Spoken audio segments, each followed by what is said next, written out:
Next case is United States v. Cox, and we are going to hear first from Mr. Haley. Thank you, Your Honor. May it please the Court, my name is Bob Haley. I'm an assistant federal public defender in Charleston, South Carolina, and I represent Mr. Cox. It seems to me that the central issue before this Court is what does the phrase "for the purpose of" mean?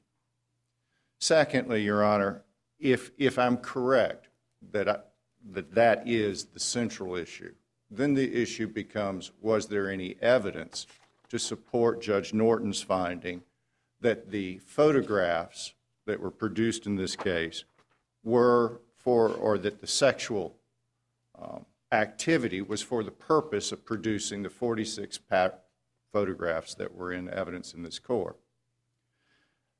Your Honors,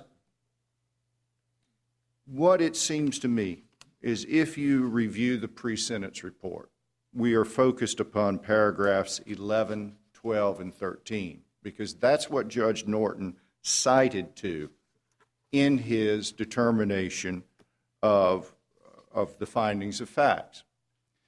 There is contained in the discussion at sentencing this notion of whether or not Mr. Cox was convincing Ms. Gillum to pose for these photographs to pursue, quote, a modeling career.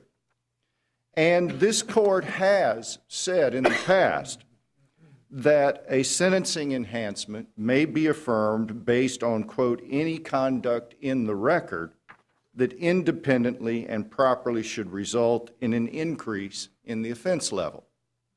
But there's a couple of things I want to point out. First off, the issue of modeling that I think the government is going to raise pretty strenuously in this argument is not cited by Judge Norton as support for the enhancement.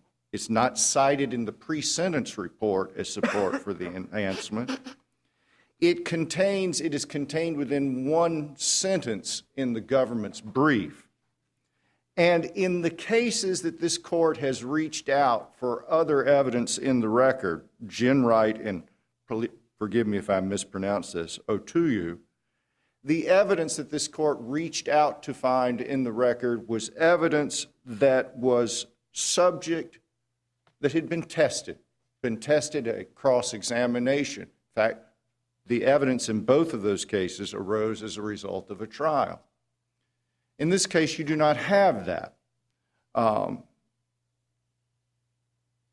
It's not even, this business of modeling, is not even in Ms. Gillum's victim impact statement.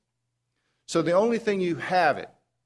What you have is, how old was the appellant?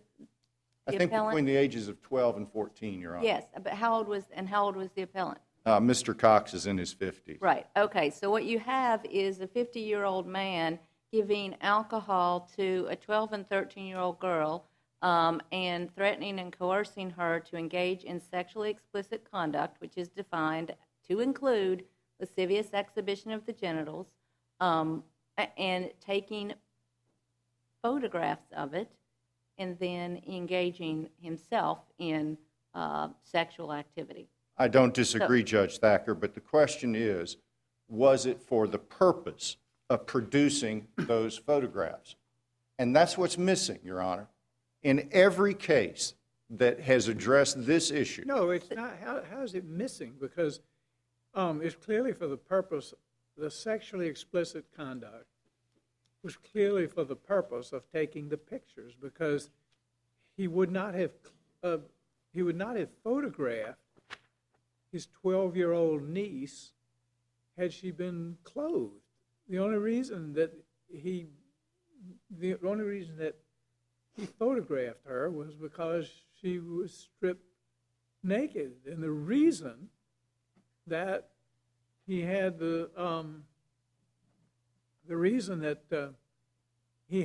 her stripped naked was that he could take pictures, and if she hadn't been naked, there would have been no pictures.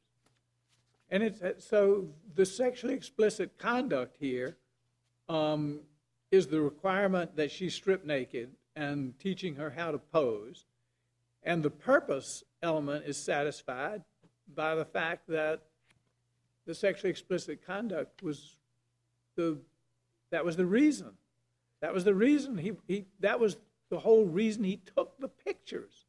Actually, Had Judge she been Wilkinson, dressed, there wouldn't have been a single visual depiction.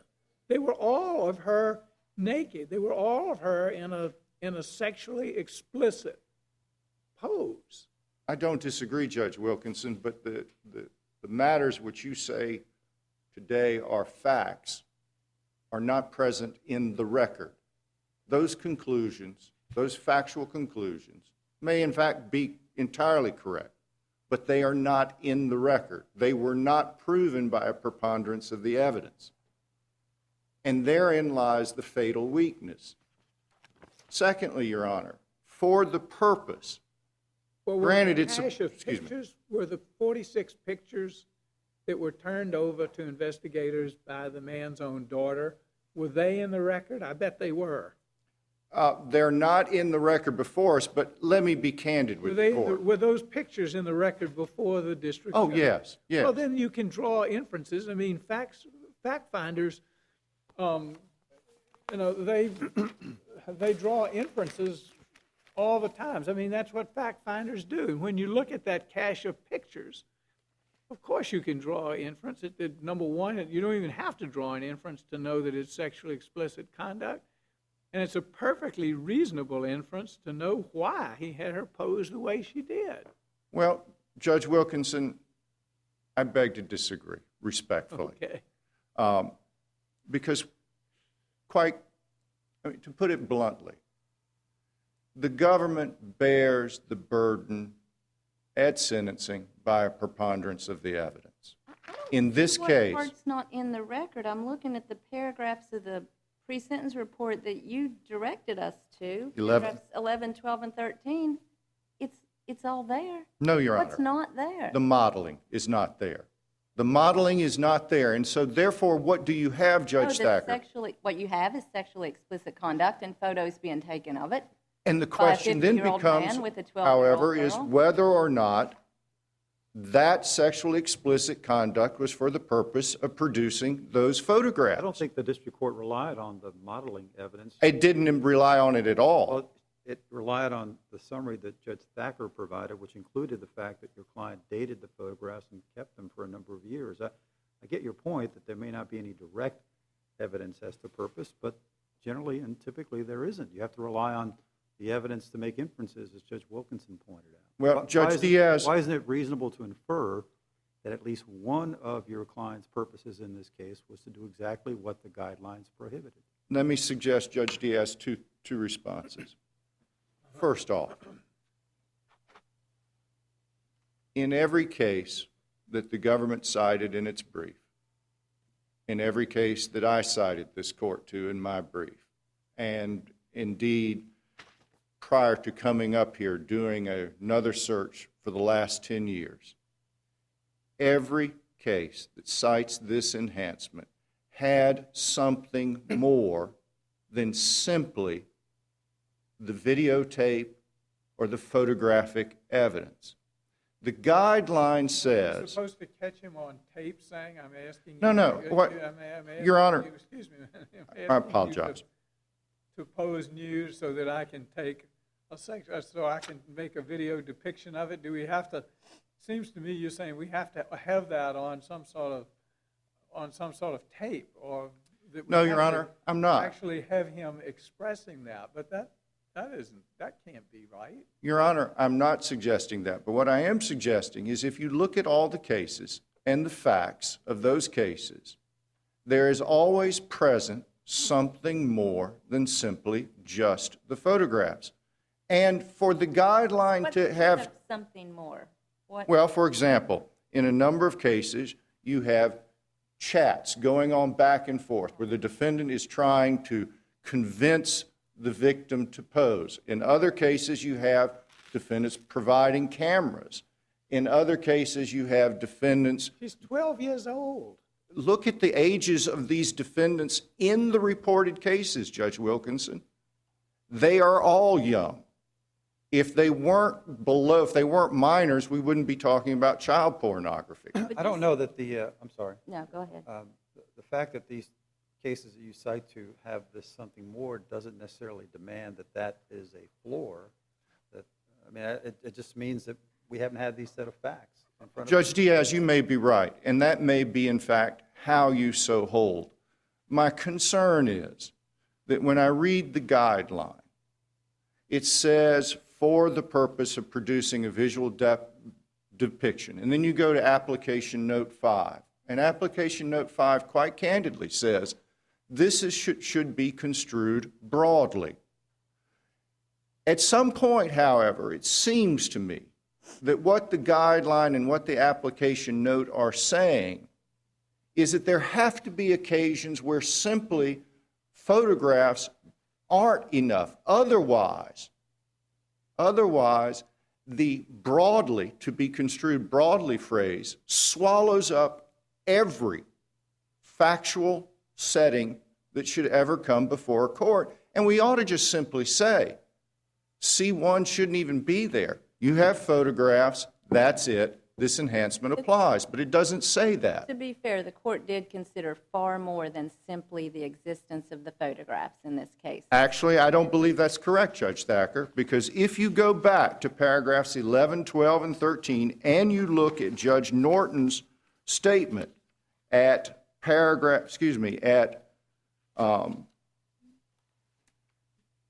let's see, Your Honor, I apologize real quickly. If you go to the Joint Appendix at pages 130,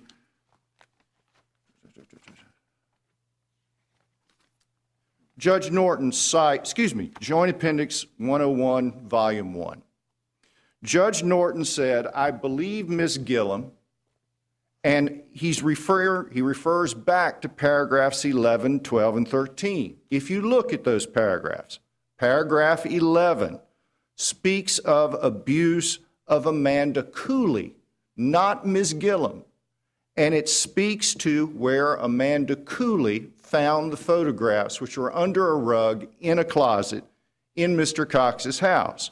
If you go to paragraph 12 speaks to Amanda Cooley being sexually abused by my client, and that he would demand that she bring Ms. Gillum with her and required the girls to sleep in the same bed. So far, we haven't gotten to anything involving for the purpose. Paragraph 13 involves Ms. Gillum. She states that she was the girl in the photos. Well, that goes to identity, and there's no dispute that she is the girl in the photos. That the defendant took those photos beginning when she was 12. Again, there's no dispute to that. That the defendant would give her and Amanda liquor and put stuff in their drinks to make them feel better.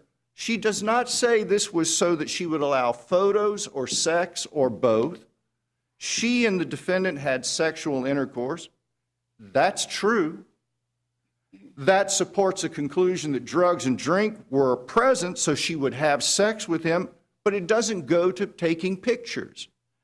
That the defendant would masturbate and ejaculate after taking the photos. That doesn't support a conclusion that the sex was for the taking of the photos. She says that my client gave her money. That doesn't go to for the purpose. And finally, she says, my client threatened to abuse her younger sister. Again, if this phrase, for the purpose, is to mean anything, there is nothing in this record that supports that the sexual conduct was for the purpose of producing the 46 pictures. Now, I grant you, if you reach out to a section in the record that was not cited by the district court, not cited by the probation office, cited in one sentence in the government's brief, and not in the victim's impact statement, you'll get there.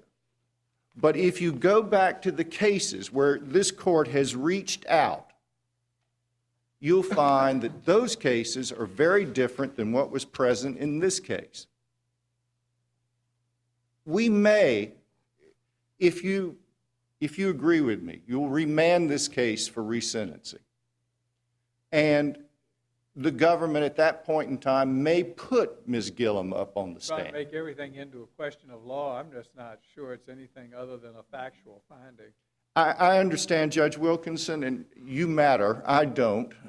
But my point is this. The only thing we've got here are the photographs. All right, I think we've been over that. and over Yes, Your that. Honor. We thank you. Thank you. Phillips?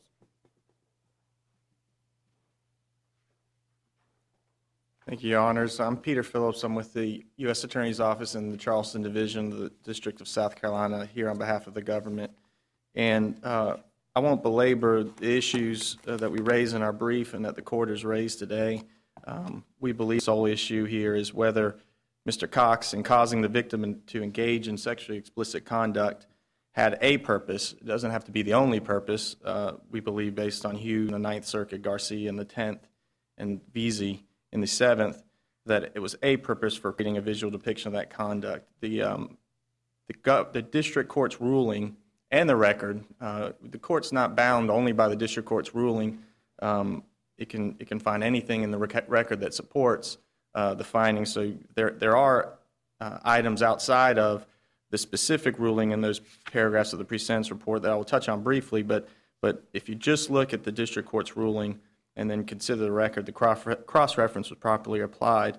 And I'll start with Mr. Haley, the defense. What do you need more than, what do you need more than the actual pictures themselves? There's no dispute that the same individual, Mr. Cox, took all of the pictures.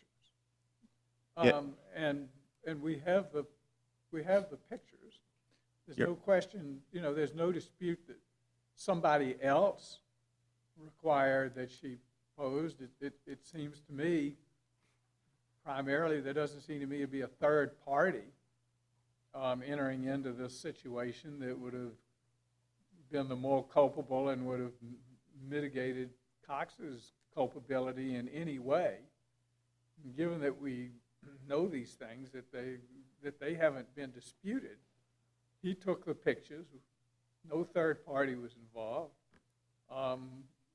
What more do you need than these two people were interacting in this thoroughly deplorable way, at least from the standpoint of the adult involved? And it seems to me an entirely legitimate inference to draw from the materials before district court. I don't understand why it isn't simple, straightforward case of a factual finding. Nobody contends the district court applied the wrong guidelines provision or whatever. It's just a straightforward factual finding, and I wonder whether it isn't here under clearly erroneous standards. We have cautioned us against trying to pick apart district court sentencing determinations by taking factual findings and somehow trying to treat them as de novo matters. And I don't understand why it isn't just a perfectly straightforward application of a guidelines provision. Your Honor, I would... The very sort of situation that the framers of the guidelines would have had in mind. If the framers of the guidelines didn't have this in mind, I don't know what was on their mind. Your Honor, the government would agree, and we do think it was a factual determination and the clearly erroneous standard would apply. And I would just note that Mr. Haley points out, I would disagree with Mr. Haley that all we relied on was the pictures themselves. I would note for the record, though, I don't want there to be any confusion. The pictures were not, I went back and checked, I don't recall making them an exhibit at the sentencing. I handled this case at below. The fact that they met the standard under the statute of sexually explicit conduct was not disputed, and therefore I didn't make them. I made a choice, and you had the victim involved. I made the choice not to make them an exhibit in the case, so I don't want the court to be confused that that the district court had the pictures where they could inspect them, but the facts behind the picture, the nature of the pictures, and that's what I was getting at. The That very was all known. Yes, sir. The nature of the pictures themselves. I think there are instances that you can establish the purpose by the nature of the pictures themselves, and this would be one. The guilty plea. Yes, sir. The guilty plea, just to be clear too, in fairness to the defendant, was for the possession. That was part of the plea bargain. It was for the possession of the pictures. He did not plead to the production, and then hence the cross-reference. But it would have still had to describe the pictures as child pornography and describe the sexually explicit conduct. Yes, Your Honor, and the colloquy did, and he accepted that the facts set forth by the government that the pictures involved. The majority of those pictures, they were all nude pictures, but the majority of them constituted sexually explicit conduct, specifically the display of that area of the child. So the pictures themselves, in this instance, where they're just a child in the picture, nude, and clearly posing in the pictures, that in and of itself, I think this is a case where that would be enough to show the purpose. A 12-year-old child typically does not. I think the court was reasonable to infer that a 12-year-old child would not do that. We're reaching the point where we're going round and Yes, round sir. and round. Let me ask my colleagues if they have anything further. We don't have anything further. Thank you, Your Honor. All right, thank you. Mr. Haley? Thank you, Your Honor. A couple of things I want to address. First off, I don't want this court to be under any misconception. The photographs in this case were child pornography. No question about it. Secondly, Judge Wilkinson, you asked about the distinction between de novo and clear error. The one thing I would point out is elements of a crime are always factually based. And so how could it be anything but both de novo and clear error? We know what the elements were. We know what the elements were, but what we don't know is whether or not they were met. As a factual matter, the elements were satisfied. Well, in that case, then, both in this case, we're trying to decide whether or not Judge Norton applied the correct law and found the facts. So we have both a de novo and a clear error review. Finally, I would invite this court, take a look at the cases of Crandon, Veazey, Garcia, and Hughes. Look at those facts. Compare those facts to this case. Thank you. Thank you. You all okay with going on to the next one? Yeah. You'd like to come down and greet counsel and move into